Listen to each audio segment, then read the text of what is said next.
최근 폭염주의보가 잇따르고 불볕더위가 연일 기승을 부리면서 냉방을 위한 전력 사용량 급증. 이러다 전기 부족으로 갑자기 모든 전력 시스템이 정지되는 블랙아웃에 대한 우려가 커지고 있는 상황. 전기라는 것들이 요즘에 그 물과 공기처럼 우리가 너무나 당연한 것처럼 인식하고 그 전기의 소중함과 전기 절약의 중요성을 배우고 느낄 수 있도록 다양한 체험이 가능한 곳이 있습니다. 바로 전기박물관. 우리나라 120여 년의 전기 역사부터 미래 친환경 에너지까지 전기의 시작과 끝을 만나는 이야기. 지금 시작됩니다.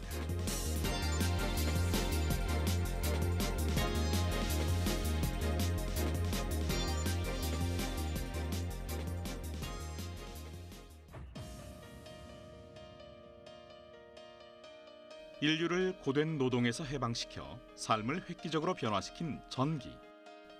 그 전기에 관한 모든 것이 전시된 전기박물관. 자, 이제부터 전기 에너지의 역사 속으로 여행을 떠나볼까요? 여름방학을 맞아 체험학습을 하려는 가족들로 붐볐는데요. 전기가 보급된 주택의 도구들을 보시면 시계를 보면 난생 처음 보는 전시물들로 가득한 전기박물관. 전선이 달려 있는 것을 이렇게 전기를 만들어보는 체험처럼 손으로 직접 만져보며 전기에 대해서 배울 수 있는데요. 그럼 국내 유일무이 전기 교육의 산실로 자리매김한 전기박물관의 설립 배경은 뭘까요? 전기박물관은 2001년 8월 10일 날 우리가 이제 개관을 하고요. 그때 문화관광부에는 12월에 이제 일종 전문 박물관으로 이제 등록이 되어 있는데 대중들로부터 굉장히 많은 어떤 에너지의 변천이라든지 그 다음에 이제 전기가 도입된 이후에 어떤 과학 발전의 어떤 변화 양상 이런 요구들이 있었기 때문에 그 한국전력공사에서 이제 그런 고민들을 이제 해결하는 조건으로 이제 전기박물관을 만들게 되었습니다.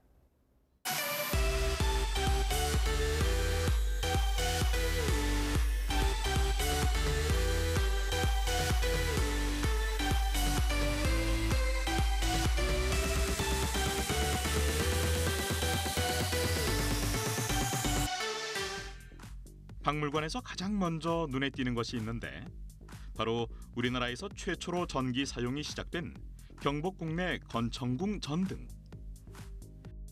때는 1887년 3월 6일.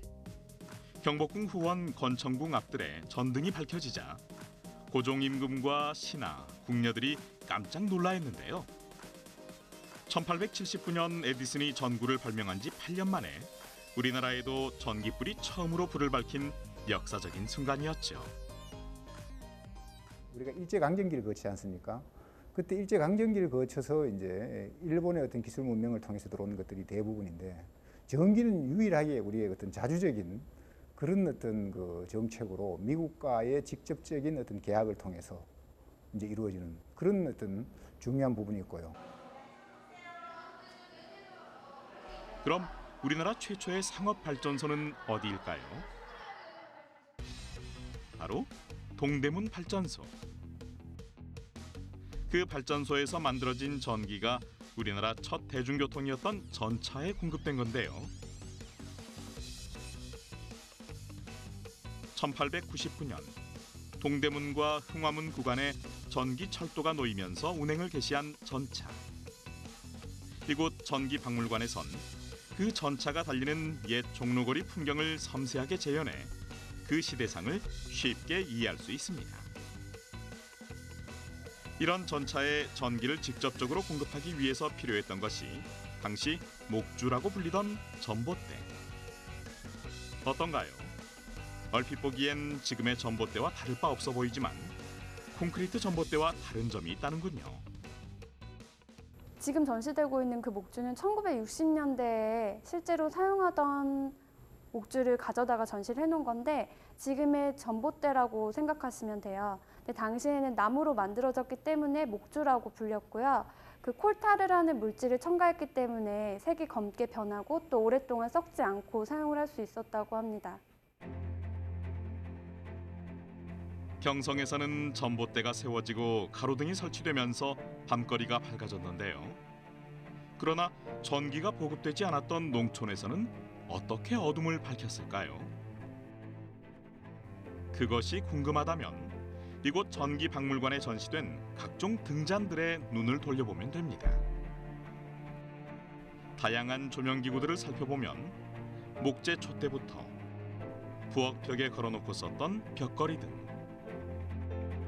그릇에 기름을 담아 등불을 밝히고 주로 등잔대에 얹어서 사용했던 백자 종지형 등잔, 석유를 넣어 심지에 불을 붙이고 투명한 유리로 된 등필을 끼운 남포등까지, 이 모든 것들이 그저 신기하죠. 그렇다면 농어촌에 전기가 들어오면서 어떻게 달라졌을까요? 이것은 1960년대에 농어촌 전화 사업이 시행되던 당시에 전기가 시행된 주택과 전기가 보급이 안 된 주택을 이렇게 나눠서 전시를 해놓은 공간이에요. 1960년대 제1차 전원개발 계획 사업에 힘입어 농어촌 지역에 전기가 보급되면서 등잔불이 서서히 사라지게 된 건데요. 당시 농촌 전기 보급률은 12%. 1970년대 중반까지 50% 언저리였는데 90%대로 도약한 건 고리 원자력 발전소가 가동된 1978년 이후 불과 40여 년 만에 벌어진 상전벽해라고 할 수 있죠. 전기박물관에선 원자력 발전의 시작을 알리는 고리 원자력 발전소의 모습을 자세히 볼 수 있는데요. 국내 최대의 발전 단지를 이루며 새로운 산업 에너지로 등장한 원자력을 국내에 실용화했던 고리 원자력 발전소. 그럼 고리 원자력 발전소가 우리나라 전기 역사에 끼친 영향은 뭘까요? 1호기의 준공으로 우리나라는 아시아에서는 2번째, 세계에서는 21번째 원자력 발전소 보유국이 되었죠. 당시 석유 자원에 의존해온 전력 개발에서 벗어나는 계기를 마련해 원자력 후속기의 건설을 촉진하게 됐습니다. 원자력 발전보다 더 긴 역사를 자랑하는 수력 발전을 살펴볼까요? 1930년대에는 물이 풍부한 우리나라 북부 지역을 중심으로 수력 발전 설비가 건설되어 우리나라 전체 발전 능력이 비약적으로 성장한 시기였다고 하네요. 하지만 가뭄으로 인해 수력 발전이 어려울 때를 대비하여 등장한 것이 바로 화력 발전소. 1932년부터 1945년까지 우리나라에서 대규모 발전소가 집중적으로 건설되던 시기, 영월 화력 발전소는 당시 우리나라 최대의 화력 발전소였는데요. 이 영월 화력발전소가 세워지기 전에 사실 우리나라는 수력에 의존을 했었어요. 봄이나 가을 같은 갈수기에는 물이 부족하잖아요.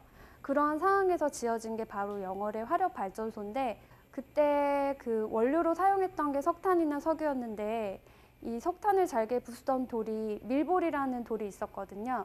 근데 그 밀볼이라는 돌이 그 일본에서 태평양 전쟁에서 다 군수물자로 공출해 가버리는 바람에 그 다음부터는 운석으로 대체를 해서 그 석탄을 잘게 분쇄하는 데 사용을 했고요.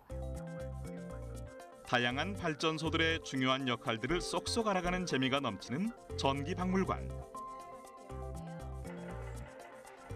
이렇게 전기에너지의 역사관을 둘러본 소감이 어떤가요? 옛날 전기 발달 기구들에 직접 보아가지고 너무 좋았어요. 전기박물관에서 특별히 눈길을 끄는 것이 세계 6대 전기 발명품. 그 발명품들을 살펴보면 지멘스의 계량 발전기부터 모스 부호로도 유명한 모스의 전신기, 벨이 발명한 최초 전화기, 에디슨이 만든 세계 최초의 축음기 티노일, 테슬라가 개발한 유도 전동기, 그리고 에디슨 효과까지 총 6개인데요. 이 중 이례적인 것이 있죠. 찾으셨나요? 발명품이 아닌 바로 에디슨 효과. 그럼 에디슨 효과에 대해서 알아볼까요? 에디슨 효과의 비밀은 요 전구에서 찾을 수 있다는데요. 1884년 에디슨이 전구 실험 도중에 발견한 사실은 대체 뭘까요? 에디슨이 탄소선 전구를 발명할 때 그 탄소 구안이 자꾸 그을음이 지는 현상이 일어났다고 해요. 그래서 그 현상을 계속 연구를 거듭한 끝에 이 전류가 한 방향으로 흐르는 사실을 발견을 하게 되는데요. 그런 현상 자체를 이제 에디슨 효과라고 이름을 붙이게 된 거죠. 전기의 역사에서 매우 중요한 인물 에디슨. 우리 주변에서도 그의 발명품을 쉽게 찾을 수 있죠. 전기 와플기부터 전기 다리미 같은 다양한 생활용품까지 무려 1093개에 달하는 발명품을 남겼습니다. 발명가의 꿈을 꾸는 어린이라면 꼭 와서 봐야 할 것 같죠? 그 에디슨이라는 한 인물을 통해서 에디슨 전 세대와 에디슨 후 세대는 완전히 그 조명의 방식들이 달라지는 그런 획기적인 어떤 그 상황들이 이제 전개됩니다. 어떻게 보면 그 인류의 어떤 삶의 그런 어떤 문화적인 부분의 어떤 획기적인 영역까지 다 이제 영향을 미치게 되는 그런 일대의 전환기를 가져오는 그런 그 문명의 어떤 그 턴 포인트를 제공한 인물이 아닌가. 에디슨이 세상을 떠난 지도 85년. 그럼 현대의 전기는 어떤 모습일까요? 이곳에서 전기의 원리를 깨닫는 다양한 체험이 기다리고 있는데요. 그 가운데 발전 원리 체험. 그 원리를 캐내는 작동법은 의외로 간단합니다. 이렇게 손잡이를 돌리면 발전기가 회전하며 전기를 만들어내는 거죠. 다음 체험은 뭘까요? 바로 방전 사다리. 좀 생소하죠? 고전압에 의해 공기로 전류가 흐르기 시작하면 공기가 이온화되면서 많은 전류가 흐르는 아크가 발생하는데요. 이렇게 아크가 발생하면서 내는 열기로 인해 공기가 팽창하면서 전류가 상승하는 것을 관찰할 수 있습니다. 사실 그 방전 사다리에는 6000볼트가 넘는 전압이 흐르고 있어요. 근데 그렇게 센 전압에도 이렇게 터지지 않고 볼 수 있는 이유는 거기엔 굉장히 미세한 전류가 흐르고 있기 때문에 그 터지지 않고 우리가 실제로 방전되는 현상만 볼 수 있도록 전시를 해놓은 작동물이죠. 생활 속 전기를 더 잘 이해하기 위해 전기 사용에서 발생하는 전자파의 종류를 알아보고 우리 생활 속 가전제품의 전자파와 변전소의 전력 설비에서 발생하는 전자파를 비교해보는 시간. 햇빛이 없으면 인류가 살아갈 수 없듯이 생활 속에서 전자파를 흡수하고 그 전자파를 이용하면서 살아가고 있음을 깨달을 수 있는 거죠. 무엇보다 이곳에서는 차세대 에너지 신기술을 만날 수 있는데요. 기존의 전력 생산, 운반, 소비의 과정에 정보통신 기술을 접목하여 시스템의 효율성을 높인 것이 바로 스마트 그리드. 좀 더 자세히 들어보기로 하죠. 전기라는 이제 속성이 보면 그 대체로 생산과 동시에 이제 소비가 이루어집니다. 그래서 다른 어떤 뭐 이 공장의 어떤 생산품처럼 이게 저장했다가 말이 우리가 쓰고 이렇게 할 수 있는 부분이 아니에요. 그래서 이제 이 스마트 그리드라는 이제 산업들이 최근에 이제 뜨기 시작하는데 그 스마트 그리드라는 이제 표현은 뭐 지능형 전력망 이제 이런 이제 그 번역으로 우리가 통용되고 있습니다. 스마트 그리드는 전자제품뿐만 아니라 산업용 장비들까지 전기가 흐르는 모든 것을 묶어 효율적으로 관리하는 신개념 시스템을 말하는데요. 집, 사무실, 공장, 어느 곳에서나 사용한 전기요금을 실시간으로 확인할 수 있고 전기요금이 비싼 낮 시간대를 피해 세탁기를 밤에 돌리는 것처럼 가전제품을 선별해 사용하는 것이 가능한 거죠. 한편 단순한 운송수단에 불과한 전기 자동차가 에너지를 공급하는 발전기로 쓰임새가 확대될 날이 머지않았습니다. 전기 자동차 역시 스마트 그리드를 사용하면 가장 저렴한 심야 전기를 이용하여 충전이 가능하고 전기 자동차의 수요가 늘어도 최적의 공급량을 조절하면서 효율적으로 사용할 수 있는 거죠. 그럼 좀 더 지속 가능하고 청정한 자연에서 얻는 전기는 없을까요? 그래서 공해가 없고 고갈될 염려도 없는 친환경 에너지를 찾아간 것. 친환경 에너지 중에서도 현재 국내 전력 생산량의 40%를 차지하는 원자력 발전. 전 세계적으로도 원자력 발전의 필요성이 커지게 된 이유가 있었는데요.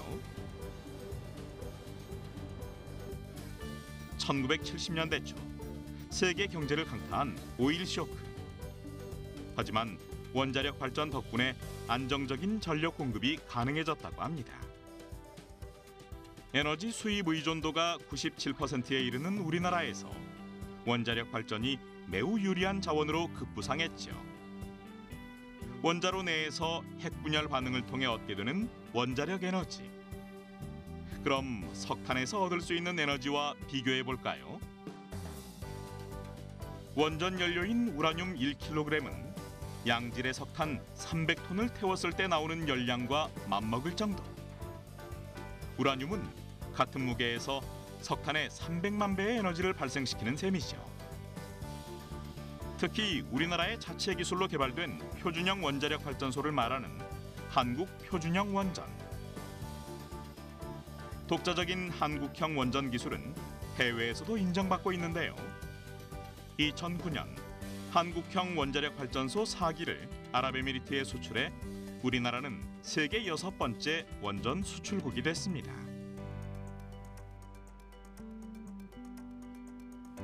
온실가스 걱정이 없는 친환경 에너지로 원자력 발전이 손꼽히는 이유가 뭘까요?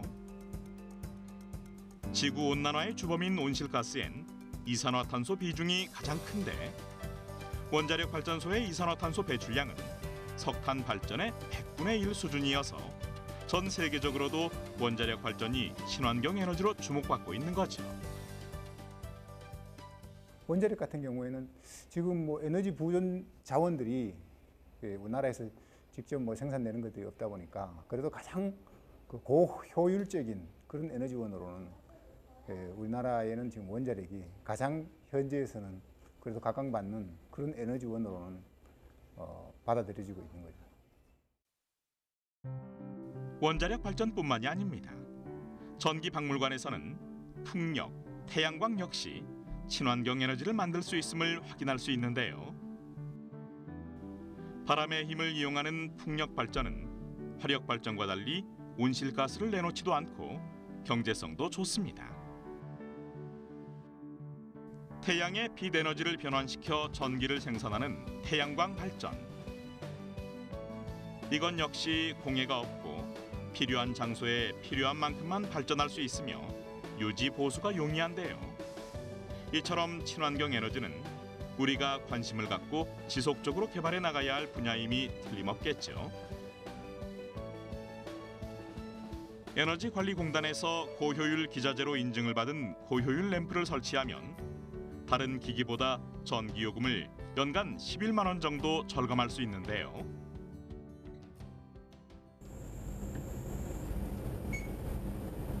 다림질은 완성, 두꺼운 옷감부터 얇은 순서로 이렇게 했을 때 다리미 한 개의 절감 효과는 한 달 132원.